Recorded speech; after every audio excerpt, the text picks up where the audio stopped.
Hi friends, welcome to my YouTube channel don't quit. तो हम आज अपना चैप्टर नंबर 4 मानचित्र डिस्कस करने वाले हैं।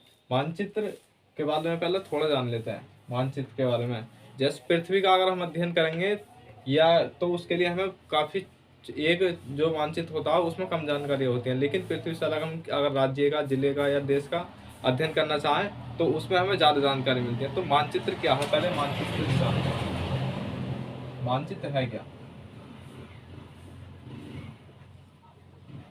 तो ये मानचित्र जो है पृथ्वी की सतह पर खींचा गया रेखा चित्र है। मानचित्र क्या? पृथ्वी की सतह पर किसी भाग का पृथ्वी की सतह पर किसी भाग का रेखा चित्र है। और हमारी पृथ्वी क्या है? चपटी है। हम इसमें चपटा भी जोड़ सकते हैं। जैसे हमारी पृथ्वी की सतह पर किसी भाग का रेखा चित्र जो पृथ्वी की चपटी सतह पर खींचा जाता है उसे क्या कहते हैं?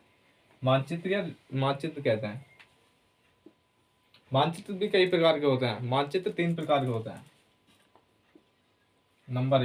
नंबर जो सबसे पहला मानचित्र है वो भौतिक मानचित्र है। भौतिक मानचित्र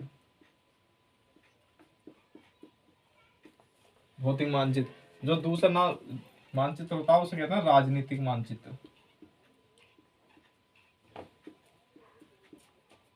राजनीतिक मानचित्र। और जो तीसरे नंबर का मानचित्र है वो कहलाता है थीमेटिक मानचित्र। तीसरा थीमेटिक मानचित्र।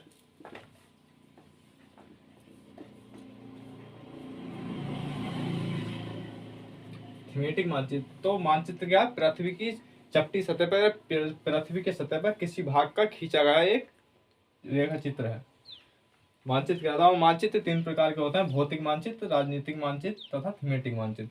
पिछले अध्याय में हमने ग्लोब पढ़ा था जिसमें मानचित्र के बारे में बताया था, लेकिन वो क्या था? पूरी विश्व के बारे में था। तो अगर हम विश्व के बारे में मानचित्र में देखते हैं तो उसमें हमें कम जानकारी मिलती है, लेकिन अगर हम किसी देश के बारे में, राज्य के बारे में, यानी जितना छोटे स्तर पर जानेंगे और फिर मानचित्र बनाएंगे तो उससे हमें अधिक विस्तृत जानकारी मिलती है।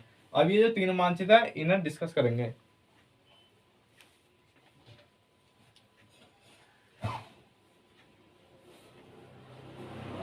तो सबसे पहला क्या मानचित्र है? सबसे पहला है भौतिक मानचित्र। नंबर 1 भौतिक मानचित्र। इसे उच्च आवाज मानचित्र भी कहता है। भौतिक मानचित्र या उच्च आवाज मानचित्र। उच्च आवाज मानचित्र इसमें किस बारे में दिया होता है? इसमें प्राकृतिक चीज जैसा वृक्ष हो गए, पेड़ पौधे हो गए, वन हो गए और पठार हो गए, पर्वत हो गए, इसमें ये दर्शाया जाता है। इसमें क्या दर्शाया जाता है भौतिक मानचित्र में? पर्वत,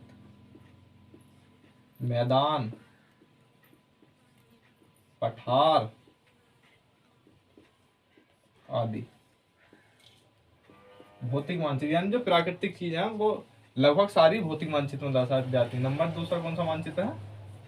नंबर दूसरा मानचित्र है राजनीतिक मानचित्र। राजनीतिक मानचित्र। राजनीतिक मानचित्र इसमें क्या दर्शाया जाता है? इसमें किसी देश के बारे में, देश के राज्यों के बारे में एवं जिलों के बारे में दर्शाया जाता है। इसमें किस बारे में? राज्यों के बारे में, जिलों के बारे में, शहरों के बारे में। तो जिसमें राज्य, जिले एवं शहर दर्शाए जाते हैं वो राजनीतिक मानचित्र कहता है। नंबर 3 थीमेटिक मानचित्र। थीमेटिक मानचित्र। थीमेटिक मानचित्र क्या?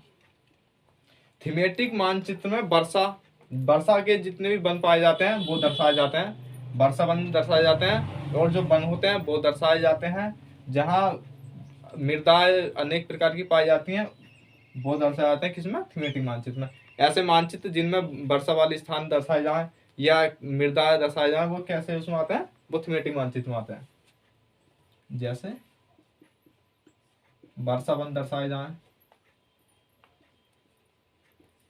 वर्षा वन दर्शाए जाए, मृदा वाले क्षेत्र, मृदा क्षेत्र दर्शाए जाए आदि।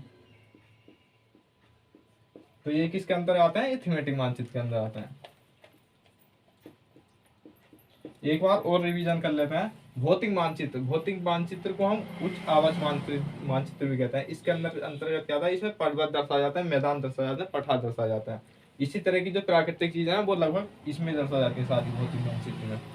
नंबर 2 आप पर आता है राजनीतिक मानचित्र। राजनीतिक मानचित्र में क्या, किसी देशों के बारे में दर्शाया जा सकता है, राज्यों के बारे में दर्शाया जा सकता है, जिलों के बारे में, शहरों के बारे में। ठीक है। तीसरा जो मानचित्र है वो कहलाता है थीमेटिक मानचित्र। थीमेटिक मानचित्र में जैसे कुछ जो विशेषताएं पाई, जैसे कपास कहाँ पर उत्पन्न होता है भारत में, वो स्थान दर्शा दी जाएंगे किसमें, थीमेटिक मानचित्र में। वर्षा किन किन क्षेत्रों में अधिक होती है वो दर्शा दी जाएंगे किसमें, थीमेटिक मानचित्र में। मृदा कहाँ पर किस प्रकार की पाई जाती है वो किसमें, थीमेटिक मानचित्र में।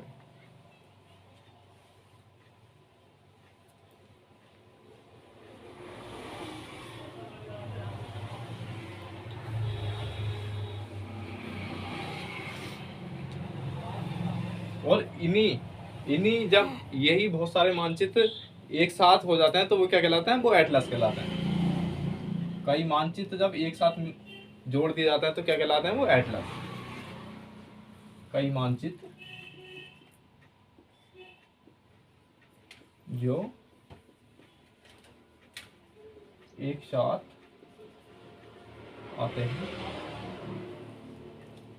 हैं वो क्या कहलाते हैं, वो एटलस कहलाते हैं।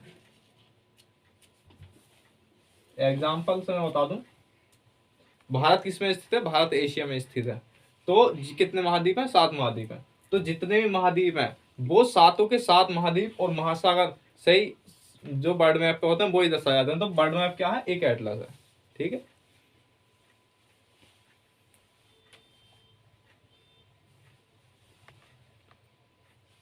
मानचित्र के घटक,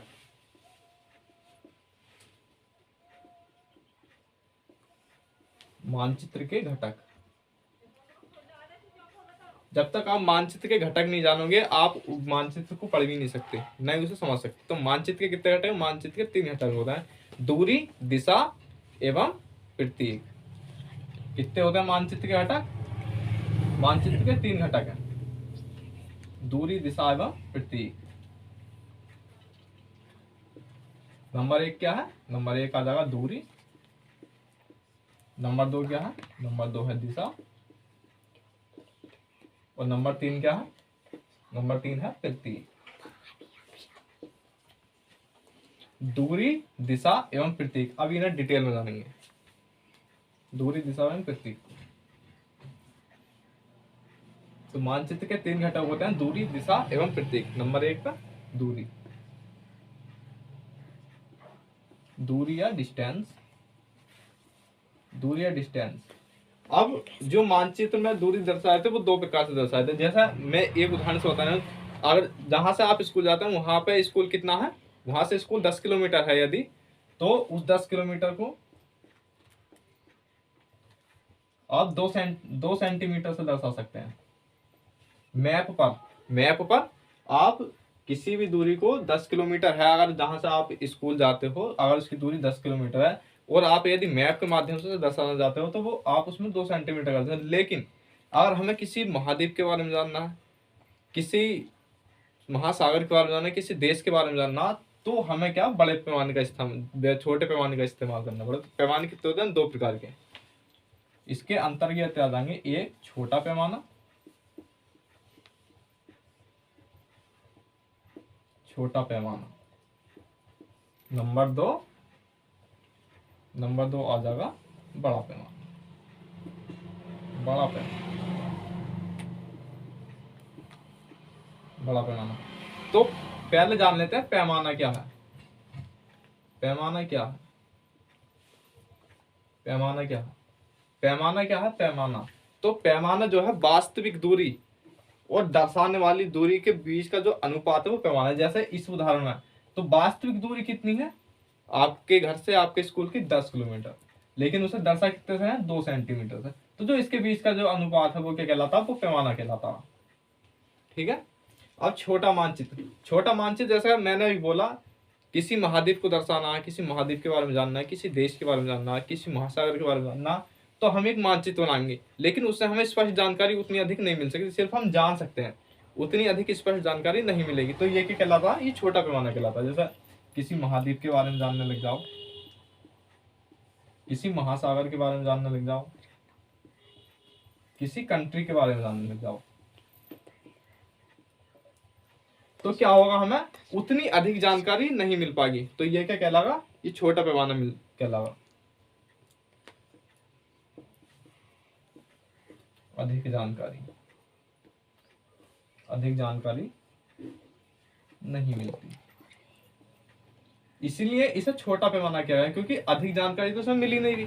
अगर ज्यादा जानकारी मिलती तो बड़ा पैमाना कहते हैं। जैसा तुम अगर विश्व के मैप में भारत की स्थिति दे रहे हो तो बहुत ही कम दिखाएगा, लेकिन अगर तुम भारत के मैप में भारत की स्थिति देखने लग जाओ तो उसमें लगभग तुम्हें सब कुछ मिल जाएगा, सारे राज्य मिल जाएंगे, सारे पर्वत मिल जाएंगे, सारी नदियां मिल जाएंगी। तो वो क्या हो जाएगा, वो बड़ा पैमाना हो जाएगा। ठीक है, ये छोटा पैमाना है और ये बड़ा पैमाना। बड़े पैमाने में जो ये दूरी है, जो ये दूरी होती है बड़े पैमाने में, जैसे 10 किलोमीटर है तो इसे 1 सेंटीमीटर से दर्शा सकते हैं। ठीक है, तो बड़े पैमाने में किसी शहर, किसी जिला, किसी जिले, किसी राज्य या देश या गांव, अगर तुम उस पर इतना बड़ा मैप बनाओ तो उसमें तुम्हें अधिक जानकारी मिल जाएगी। जैसा अगर तुम अपने गांव का मैप देखने लग जाओ, जहाँ पर आप रहते हो, गांव में रहते हो, शहर में रहते हो, जिले में रहते हो, अगर आप वहां पर देखने लग जाओ तो आपको क्या मिलेगा, जैसा अगर छोटे गाँव में रहते हो आप, तो आपको वहाँ की सड़कें भी मिल जाएंगी, कोई स्कूल है तो वो भी मिल जाएगा, मंदिर है तो वो भी मिल जाएगा, और जो किराने की अच्छी दुकान होती है वो भी मिल जाएंगी, लेकिन वो आप इन मैपों में नहीं देख सकते। तो ये क्या है, ये विस्तृत जानकारी देता है ये वाला पैमाना। ये कैसे जानकारी देता है, विस्तृत जानकारी देता है, और इसीलिए इसे बड़ा पैमाना कहा गया। ठीक है,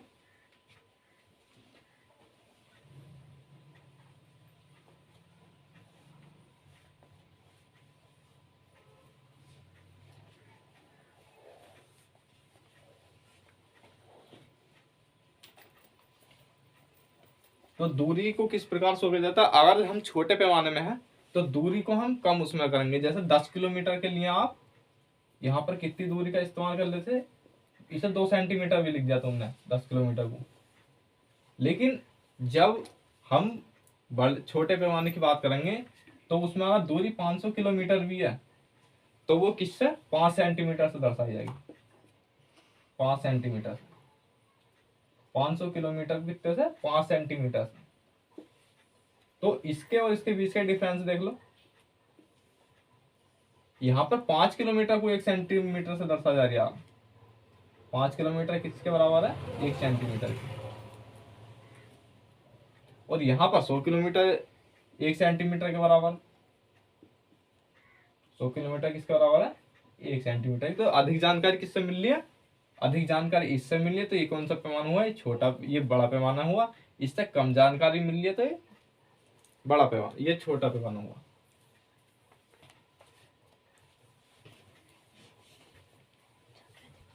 अब दूरी हो गई, अब दिशा के बारे में जान लेते हैं। नंबर 2 पे आ गई दिशा।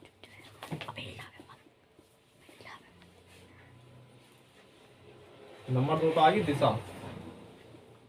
तो दिशाएं जो आपका अगर मानचित्र है तो उसमें इस तरह से तीर होता है, तो ये किसे इंगित करता, ये उत्तर दिशा को इंगित करता, उत्तर दिशा को इंगित करता। दिशाएं इस प्रकार से बता दूंगा, इस प्रकार से। इधर कौन सी दिशा होगी, अगर आपको दिशा की जानकारी सही से नहीं है तो आप मानचित्र को भी नहीं जान सकते। तो ये जो दिशा होगी ये उत्तर दिशा होगी, ये दक्षिण दिशा होगी, ये पूर्व दिशा होगी, और ये पश्चिम होगी। किसी मानचित्र में यही दिशाएं होती हैं और ये सही दिशाएं होती हैं किसी मानचित्र को जानने के लिए। उत्तर और इन ये जो मुख्य 4 दिशाएं हैं, ये जो 4 दिशाएं मुख्य है,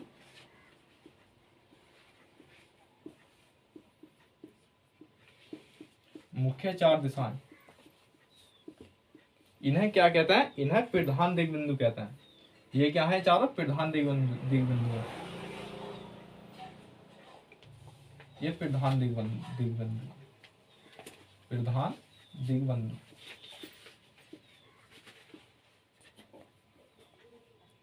दिग्बिंदु, ये जो चारों दिशाएं हैं ये प्रधान दिग्बिंदु कहलाते हैं और इन्हीं से मिलकर बनती हैं। और जो दिशा, जिनसे दिशाओं का पता लगाया जाता है वो क्या कहलाते हैं? वो दिक्सूचक कहलाते हैं। दिशा बताने वाला यंत्र क्या कहलाता है? दिक्सूचक कहलाता है। दिशा बताने वाला यंत्र क्या कहलाता है? दिक्सूचक। दिक्सूचक की सहायता से हम किसी दिशा का पता लगा सकते हैं। ठीक है, जो दिशा बताने वाला यंत्र होता है वो क्या कहलाता है? दिक्सूचक। अब ये 4 दिशा हैं, लेकिन इससे अगर आपको विस्तृत जानना है तो आप क्या कर सकते हैं? दिशाएं इस प्रकार से अगर आप विस्तृत रूप में जानना चाहते हैं तो यही भी हो सकता है। तो ये क्या है? ये हमारा उत्तर है, ये दक्षिण है, ये पश्चिम है, ये पूर्व है। तो ये कौन सा होगा? ये उत्तर पश्चिम होगा। उत्तर पश्चिम, ये उत्तर पश्चिम होगा। ये क्या होगा? ये दक्षिण पश्चिम होगा, दक्षिण पूर्व होगा। ये उत्तर पूर्व और ये दक्षिण पूर्व, ये दक्षिण पूर्व। और ये जो होगा ये क्या कहलाएगा? ये दक्षिण पश्चिम। और ये जो कहलाएगा ये उत्तर पश्चिम।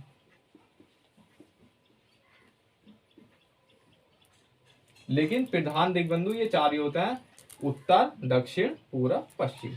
अब नेक्स्ट टॉपिक की तरफ चलते हैं।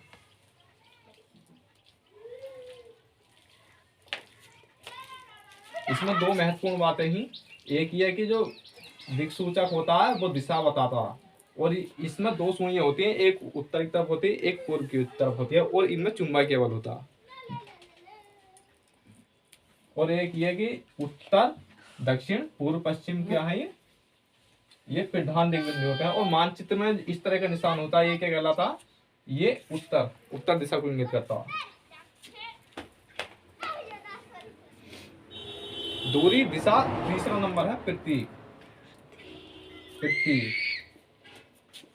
दूरी, दिशा जान ले और प्रतीक नहीं जाना तब भी आपने मानचित्र को नहीं समझा। दूरी भी इतनी इंपॉर्टेंट है, दिशा भी और प्रतीक भी। ठीक है। और प्रतीक क्या है? प्रतीक भी एक भाषा है। प्रतीक भी क्या है? एक भाषा है। भाषा, ये प्रतीक भी एक भाषा। हम लिखकर भी बोल सकते हैं और संकेतों के माध्यम से भी बोल सकते हैं, लेकिन हम जो है प्रतीक के माध्यम से अपनी बात को व्यक्त कर सकते हैं। जैसे किसी व्यक्ति से अगर पढ़ना नहीं आता लेकिन कुछ चिन्ह हैं जिनके माध्यम से वो समझ सकता है, तो ये क्या हुई? ये एक भाषा ही हुई। ठीक है। कुछ महत्वपूर्ण प्रतीक हैं जो मैं बता रही हूं, जैसे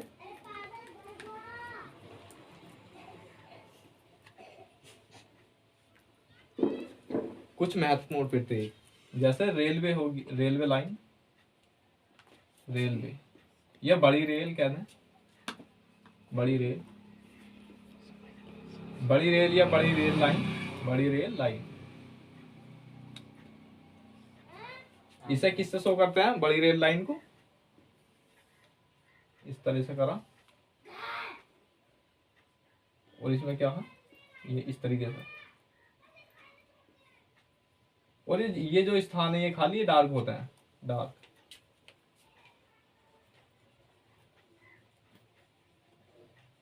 ये क्या? बड़ी रेल को दर्शाता। अब दूसरा कौन सा नंबर आता है? रेल, मीटर रेल होती है फिर दूसरे वाली। 1, 2। Metre line, metre line. इसे किस तरीके से दर्शाया जाता है?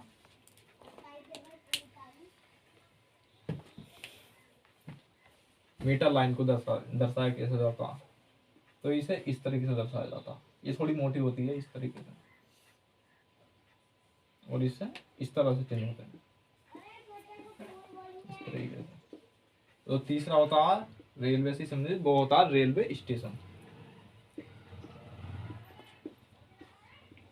रेलवे स्टेशन, और इसे किससे शो किया जाता है रेलवे स्टेशन में? Railway station. ये छोटा, यहाँ पर बड़ा होगा, छोटा और ये बड़ा, और इस तरीके से। ये क्या है? Railway station. तो आपसे यदि पढ़ने नहीं आता, इन संकेतों का पता है, तब भी आप चीजों को समझ सकते हैं।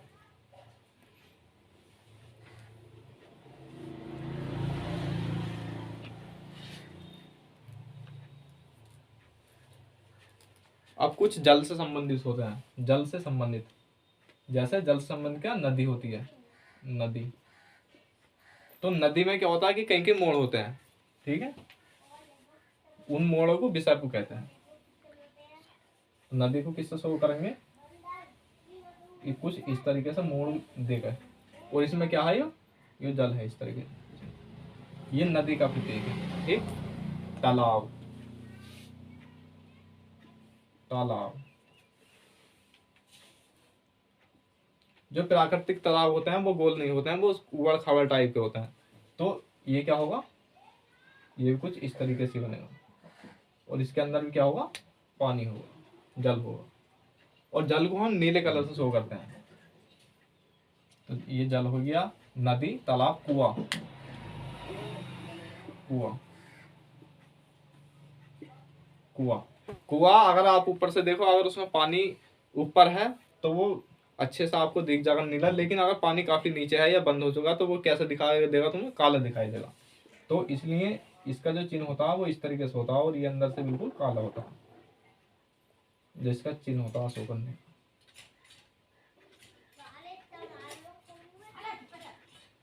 ठीक है। इसी तरीके से वो नहर का भी होता है इसमें। नहर, नहर दर्शाई जाती है, बनवाई जाती है सिंचाई के लिए। तो इन्हें किस तरह से शो किया जाता है? इस तरीके से, इस तरीके से। ये किसका प्रतीक है? ये नहर का प्रतीक है। और भी एक आधा प्रतीक हो सकते हैं इसके। अब सड़क के बारे में जान लेते हैं। सड़क, सड़क के प्रतीक। तो सड़क कैसी होती है? सड़क कच्ची और पक्की दो प्रकार की होती है। तो जो पहले पक्की सड़क को लेते हैं, पक्की सड़क। जो पक्की सड़क होती है वो आसानी से टूटती नहीं है और काफी लंबे समय तक चलती है, इसलिए ये क्या वैसी होती है, इस तरीके से। ये सड़क के चिन्ह है पक्की सड़क का। कुछ कच्ची सड़क होती है। कच्ची सड़क क्या होती है? टूटी उबड़ खबड़ होती है। तो इनकी जो लाइन होंगी वो भी टूटी टूटी बनेंगी।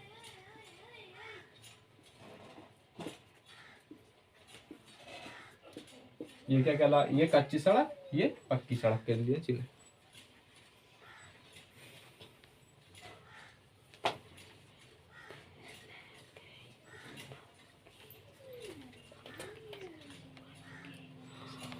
कुछ धार्मिक स्थल होते हैं शो करने के लिए, तो उन्हें करते हैं हम शो। धार्मिक स्थल के लिए,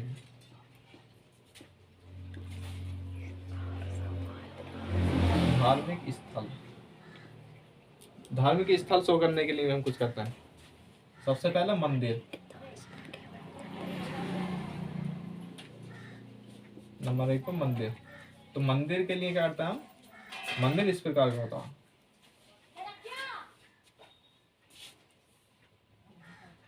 इस तरह से बनता है मंदिर,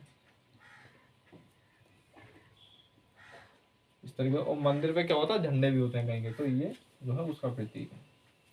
ये क्या हो गया? ये मंदिर हो गया। अब दूसरे नंबर पर मस्जिद का। अधिकांश मस्जिदों में क्या होता है, मीनारें होती हैं, मीनार टाइप के बने होते हैं और गुंबद होते हैं।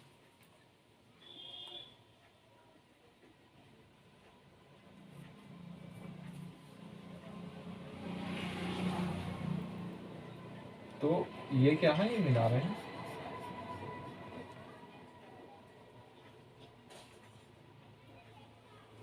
ये किसका चिन्ह है, ये मस्जिद का चिन्ह है। और तीसरे नंबर पर गिरजाघर। गिरजाघर, तो गिरजाघर का जो चिन्ह होता है वो ये होता है, ये क्या है, ये चिन्ह होता होगा, तो इसी से बनेगा ये।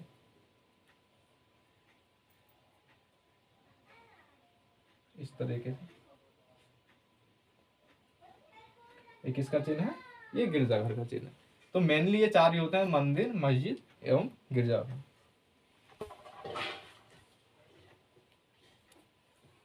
ये प्रतीक है इन्हें दर्शाने के।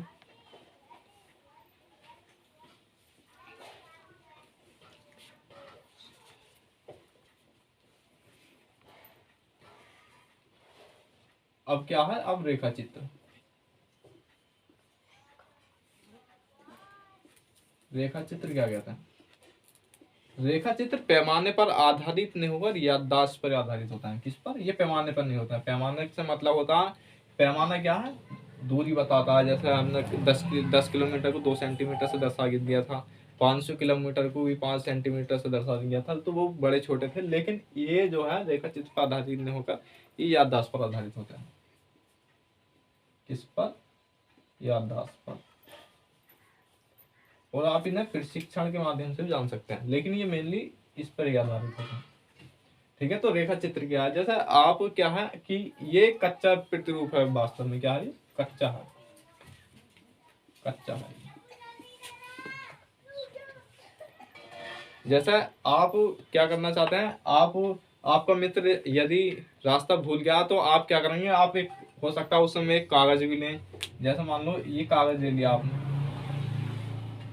ये कागज ले लिया, तो आप बता सकते हैं कि तुम यहाँ तक ये से जाओ, इस तरह से जाओ, इस तरह से जाओ, तो मतलब तुम कच्चा प्रतिरूप दे रहे हो उसे।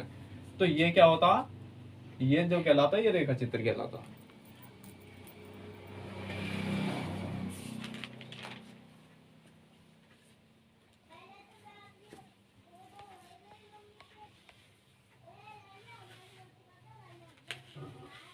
अब खाका भी होता है एक, खाका, तो खाका क्या है,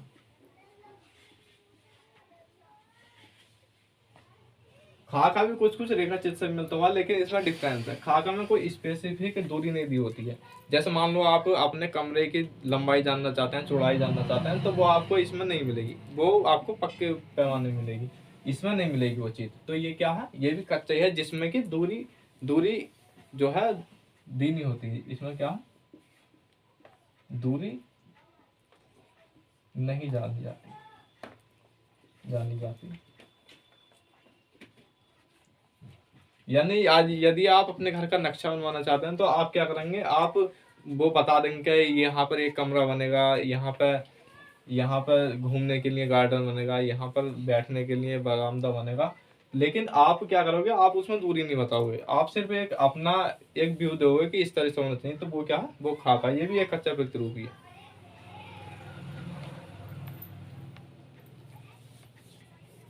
और खाका क्या है, खाका छोटे पैमाने का, खाका जो है वो छोटे क्षेत्र का बड़े पैमाने पर, खाका क्या है, छोटे क्षेत्र का, छोटे क्षेत्र का बड़े पैमाने पर, बड़े पैमाने पर खींचा गया प्रतिरूप, खींचा गया प्रतिरूप है। छोटे क्षेत्र का, यानी आप बनवाना तो अपने घर का चाह रहे हैं, लेकिन आपने उसे इतना ही बड़ा बना दिया जितना देश का नक्शा होता है। यानी कि आपको ये एक पेपर की जरूरत पड़ेगी, और एक पेपर में एक देश का नक्शा ही बन सकता है। यानी आप क्षेत्र तो एक देश कितना बड़ा होता, और आपका घर का नक्शा तो काफी छोटा उससे, लेकिन फिर भी आपने उसके ही बराबरी से बनवाया। तो ये क्या कह रहा, ये छोटे क्षेत्र का बड़े पैमाने पर खींचा गया प्रतिरूप होता।